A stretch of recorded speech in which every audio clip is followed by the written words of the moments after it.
Donc nous voici dans cette 7e partie qui en fait correspond à un oubli de ma part. Donc nous en étions à ce résultat-là. Et nous allons donc juste paramétrer dans notre caméra physique deux petits paramètres. Le premier va être activer le mouvement flou, c'est-à-dire que quand mes géométries seront en mouvement, donc là on va venir plutôt regarder au stade où c'est en mouvement. Alors je vais refaire un rendu de petite taille pour vous illustrer le résultat. Et je vais surtout paramétrer mes particules pour rendre un petit peu plus vite. Alors il y a une autre chose aussi à connaître. Quand vous n'avez rien dans le fond et que vous avez plusieurs alphas qui se succèdent, c'est très long à calculer. Souvent ce qu'il est conseillé, c'est de créer une grande sphère dont la normale donc, est intérieure. Bon, j'en ferai une autre vidéo pour aller plus loin dans ce sujet-là. Donc là je vais juste demander hop, un petit rendu. Et comme je le disais, je vais demander aussi à mes particules, je vais en mettre que 50.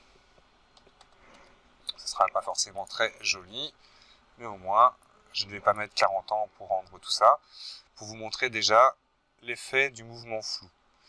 Donc c'est tout simplement, l'objet en mouvement sera flou. Plus il est flou, plus il est en mouvement, comme on peut le constater dans ces autres endroits.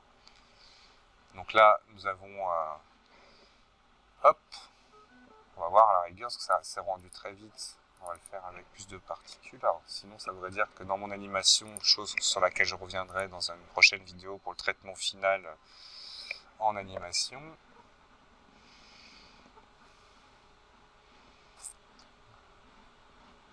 Notre fumée est un petit peu timide au départ.